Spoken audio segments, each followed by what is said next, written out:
Linkin Park's Meteora is the sound of adolescence for so many.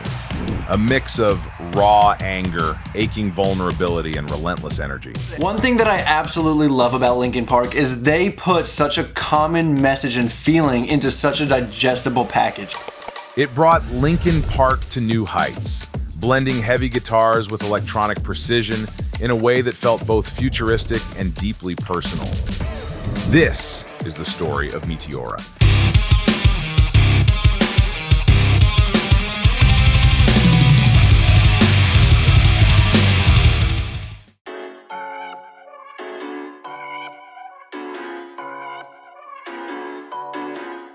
By 2002, Linkin Park's debut album, Hybrid Theory, was a colossal triumph. It sold 4.8 million copies in the US alone, cementing its place as one of the greatest debut albums in rock history. They had the best-selling rock album of the early 2000s and were crowned new metal royalty instantly. I remember we were on tour and they told us that the album was the best-selling album in the world, is what our manager said. And we were like, oh yeah, like in the world. He's like, no, literally in the world. That's the best-selling album on the planet. I couldn't wrap my head around that because the two most popular things in music were the heavier rock thing that we were doing, and we were on that, leading that side of the thing. But the other side was Britney Spears and the super pop stuff. And so we were, still to this day, I still can't believe that because that seemed so big. With Hybrid Theory, Linkin Park undeniably made a permanent mark on rock history. But their massive success came with a price, the weight of expectations. Even before wrapping up their debut tour, the question loomed, how would they top it? The scene itself wasn't helping. Nu metal icons like Korn and Papa Roach had stumbled with their latest albums, Untouchables and Love Hate Tragedy, respectively, showing signs that the genre started losing its appeal. The message was clear. The music industry was moving on. If Linkin Park couldn't adapt, they were next on the chopping block. We'll discuss this more in just a second, but for now the main point is, success didn't make Linkin Park lazy. If anything, it made them relentless. Right after their Project Revolution tour ended in 2002, they locked themselves in Mike Shinoda's home studio and got to work. With dozens of demos in front of them, they attacked the process, reshaping and reworking every idea until it was razor sharp. We should also note that their 2002 remix album, Reanimation, had been a game changer for their creative process.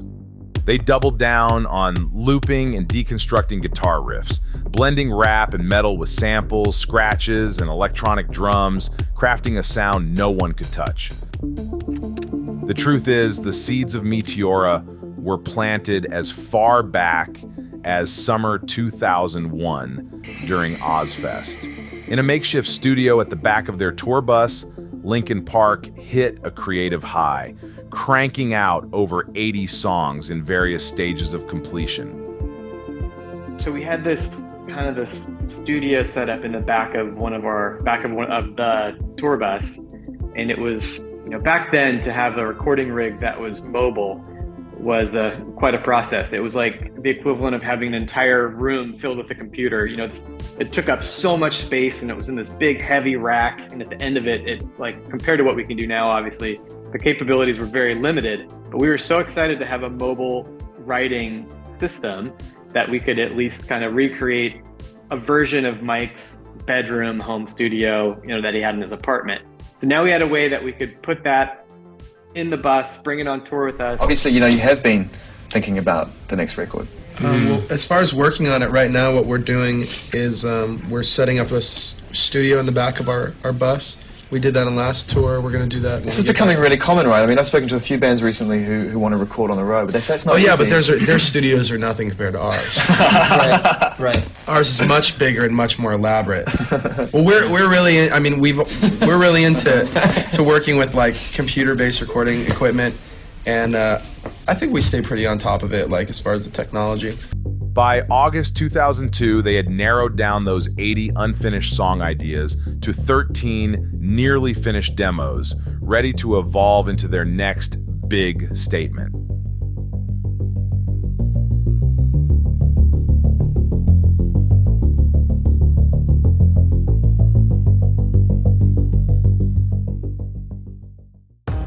The band officially announced the production of a new studio album in December 2002, revealing that their new work was inspired by the rocky cliffs of Meteora in Greece, where ancient monasteries sit high above the ground.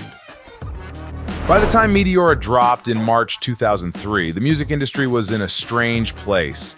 Nu metal had dominated the charts for a couple of years, but now it was crumbling under its own weight.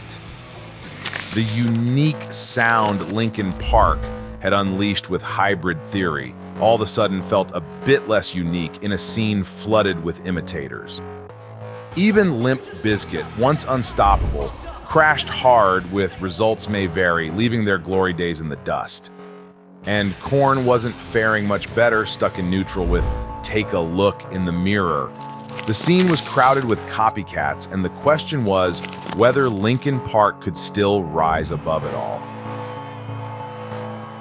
Rock radio was leaning towards 70s garage rock and pop punk. Bands like Incubus and Deftones, who once were lumped into the nu metal movement, were exploring new sounds. Even Limp Bizkit was covering The Who.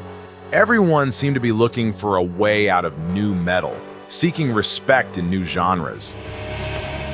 I think we're just kind of our own genre, to be honest. I mean, there's all of these different genres, and then there's Slipknot, because when you hear us, you immediately know it's us. Let's be real, nu metal was never going to win over the music elite. Linkin Park knew this, and it pissed them off. So when they went into the studio for Meteora, they made a choice. They weren't just going to stick to the formula, they were going to evolve, whether anyone liked it or not. I think Chester was on board first and foremost, maybe even leading the charge on it, is like, let's do it our way or let's not do it.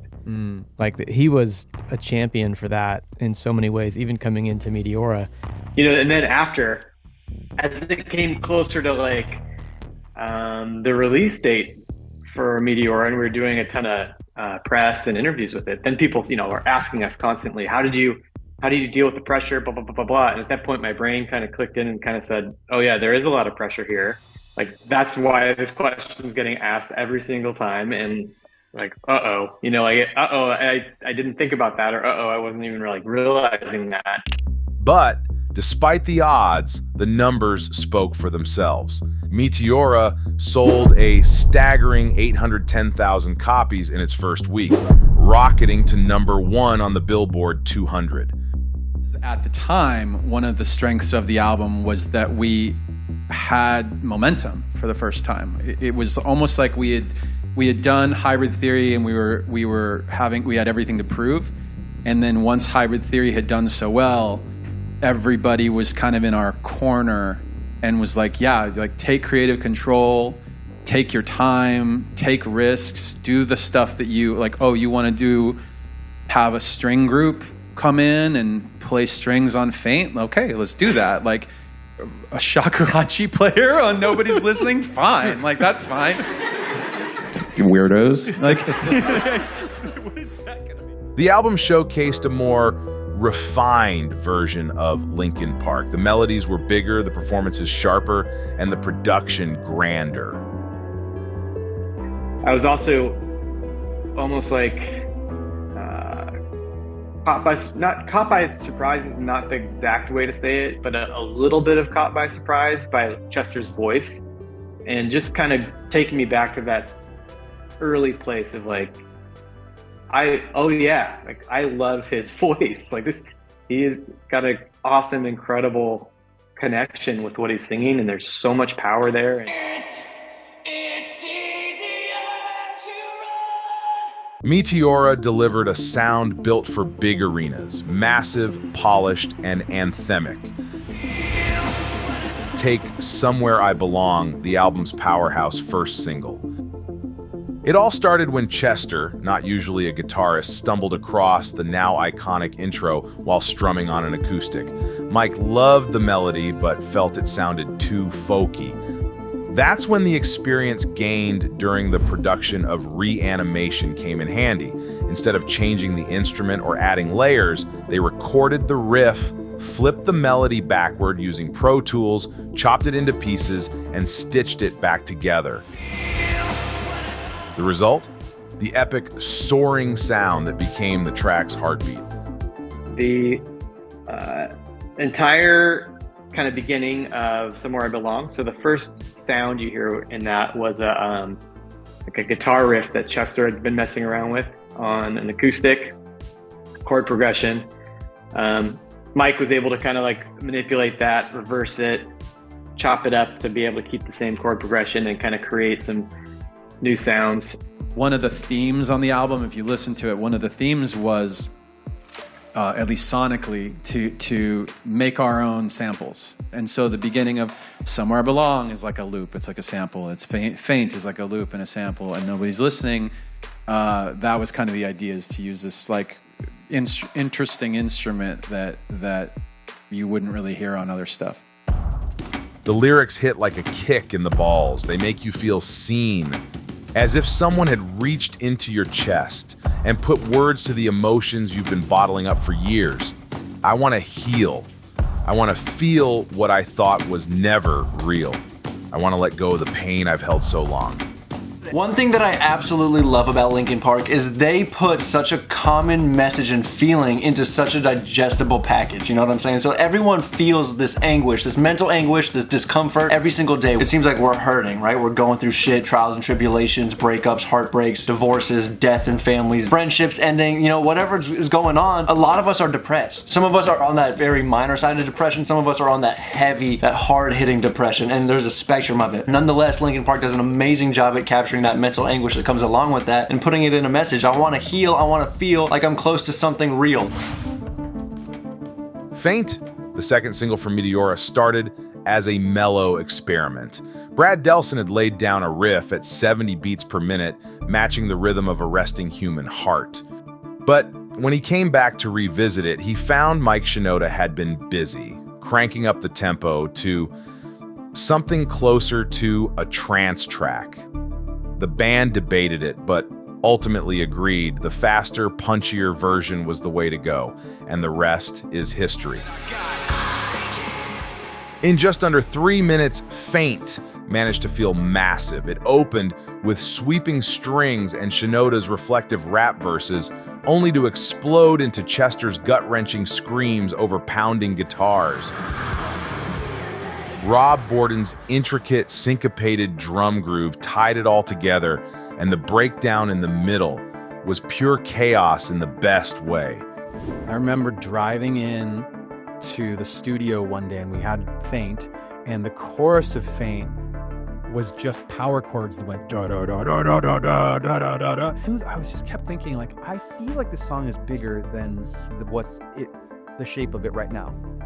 And I remembered having this idea as I hit the driveway at NRG Studio in North Hollywood and running into the control room.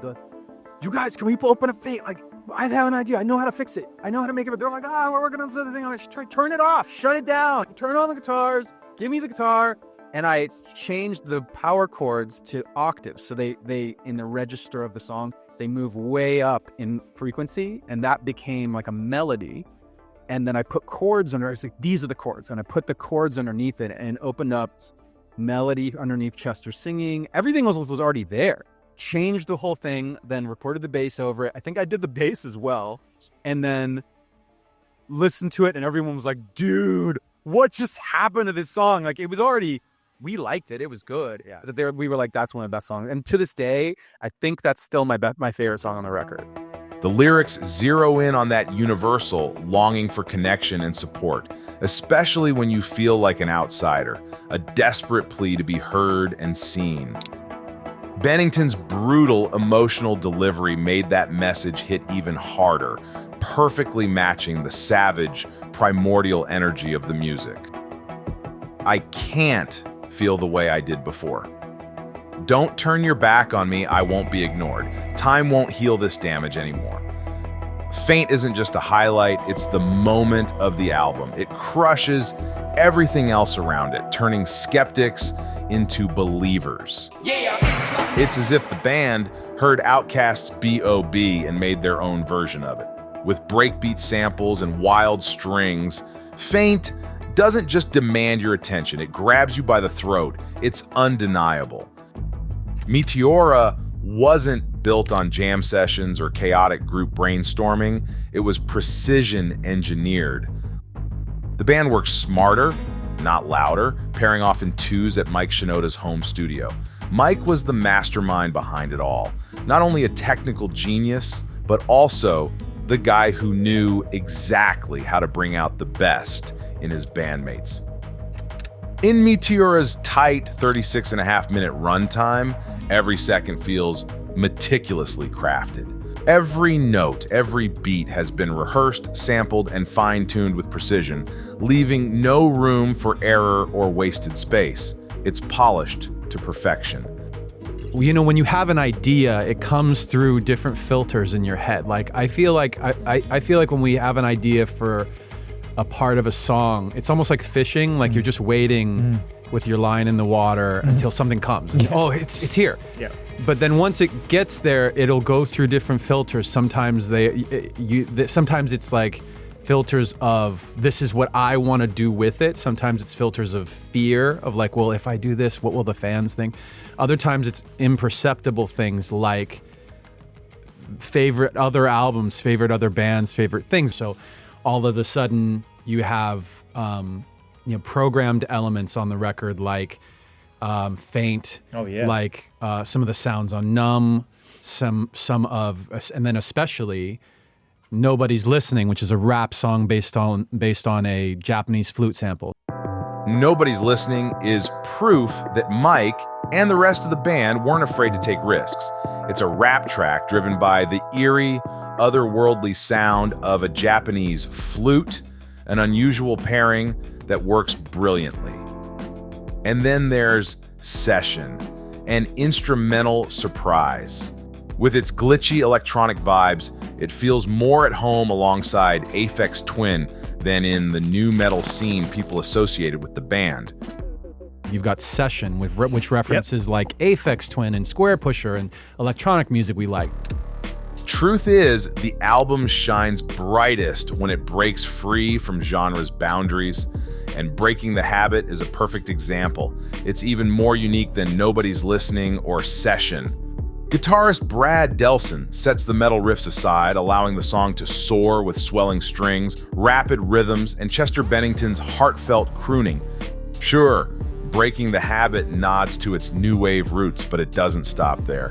It ditches the noise and focuses on the essentials: a haunting piano loop, cinematic strings, sharp program beats, and Chester's voice, vulnerable and unfiltered. The result isn't just beautiful, it's proof that simplicity can cut deeper than any wall of sound. Most importantly, you've got Breaking the Habit, which when we made that, we said we're going to do a song that's going to be dark, emotional. It's a single. It's going to be no heavy guitars. It's going to be no screaming. It's just going to be a powerful Linkin Park song. And I remember how hard we went. Do you remember how hard we went with the label to say, like, you guys can do other singles and stuff, but this one has to be a single? Musically, it's the most beautiful track on the album, mixing a Depeche Mode vibe with big, cinematic, orchestral sounds. Oh no. Shit, burglar, what is this thing? What do you guys think? After Chester Bennington's death in 2017, this song takes on a whole new meaning. The pain in his voice feels all too real now, and it's hard not to hear Breaking the Habit as a cry for help. 3, 2, 1, go.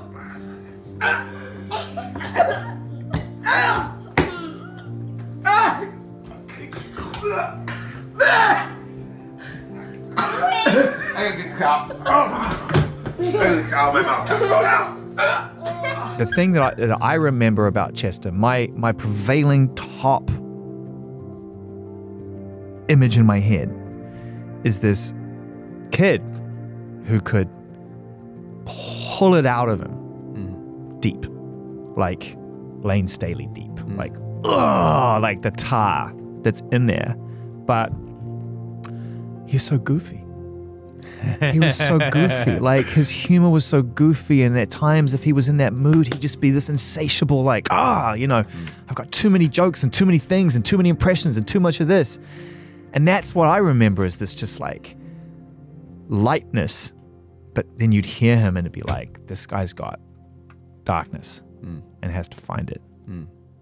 And that's a rare combination. In recent years, Mike Shinoda has shared how Chester would disappear on wild nights out while touring and come back completely wrecked. Like on early days Hybrid Theory, we were still getting started, and we'd get a win here, we'd get a loss there. Right. We sent the song to the radio, they're playing it. Oh, the show is going to be a kind of a small show. It's going to be hard to get there. You're going to have to drive all night. It's going to be tough. You're going to be exhausted. Oh, by the way, we all just got sick. Like, it was hard. And so in the midst of all of that, having a guy who would sneak out, he'd just go missing and come back obliterated. Like, you couldn't even talk to him. He was just so wasted. It must have been tough for Shinoda and the rest of the band to watch their friend struggle with something so deep. Breaking the Habit was meant to be an instrumental at first, but Shinoda eventually felt compelled to write lyrics. Maybe he hoped the song would reach Chester, showing him he wasn't alone.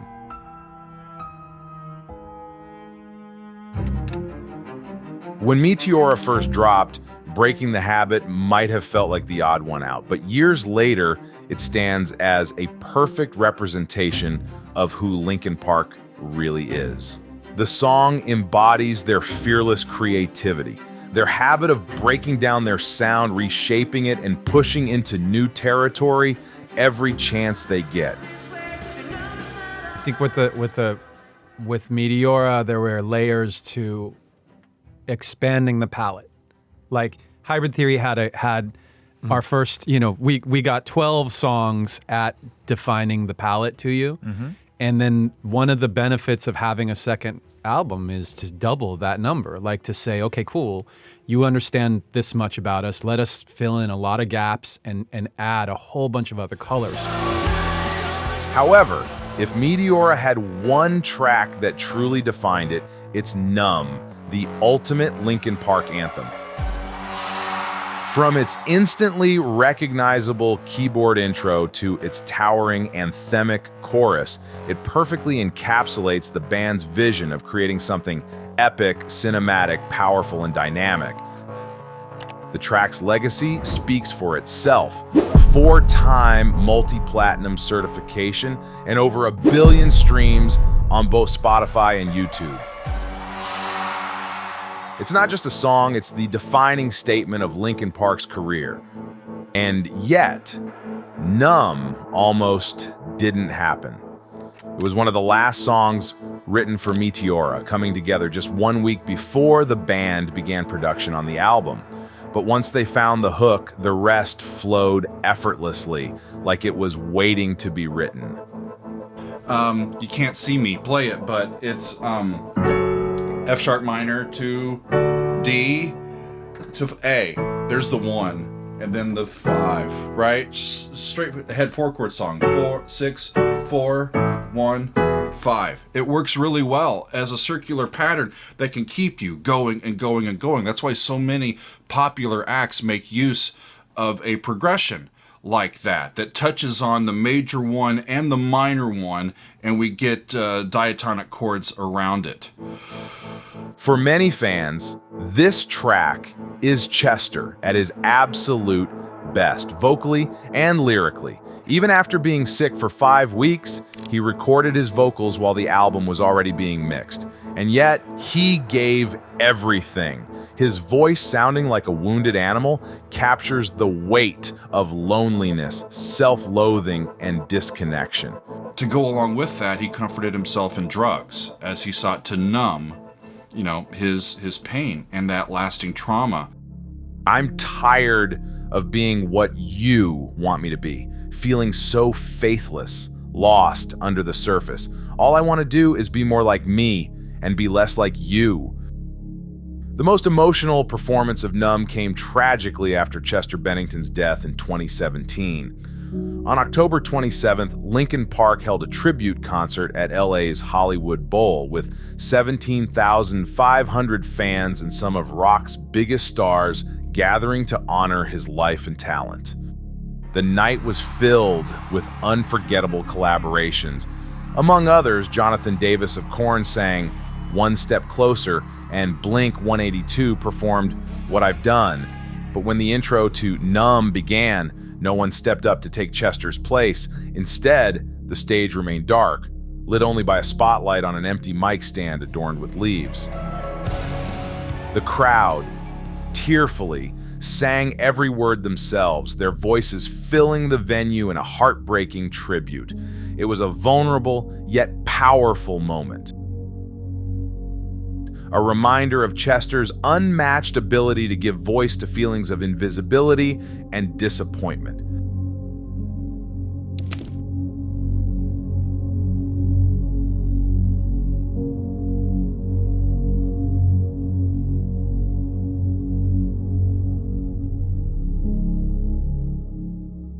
To promote Meteora, Linkin Park went all in. Between February 2003 and September 2004, they embarked on a massive tour that included their first ever stadium shows. A highlight was their spot on Metallica's 2003 Summer Sanitarium tour, where they also shared the stage with Limp Bizkit, Deftones, and Mudvayne. You know, we all get along really well. Everybody hangs out a lot, you know. And not only that, but there's such a diverse crowd out there that it really makes every band work really at their best to try to win over everybody in the crowd. So it's awesome. Over 2.5 months, they performed for nearly 1 million Metallica fans, a daunting challenge for any band. The brutal schedule took its toll, especially on Chester Bennington. His struggles with drink and drugs, which had already caused some tension during the promotion of Hybrid Theory, deepened by the end of the tour, leaving him in an even darker place. If you want a deeper dive into Chester's life, I have a 40-minute documentary on my channel you can check out later. Despite Meteora's massive success and its enduring place as a fan favorite, initial reviews from critics were mixed. Some accused the band of playing it safe, sticking too closely to the song structure they'd established on Hybrid Theory. It's true that tracks like Don't Stay and Hit the Floor feel like natural extensions of their debut. But to dismiss Meteora as a simple rehash would be unfair. The album pushed boundaries in its own way, blending the familiar with bold experimentation. Not only did Meteora highlight Linkin Park's versatility, but it also showcased a heavier sound while maintaining the group's signature rap rock style. Sure, Meteora sounds incredible, but that's not what makes it stick with you. Its real power lies in the emotions it stirs. It's the way the songs reach into your heart, putting your pain, frustration, and hope into words. And it still holds that power today.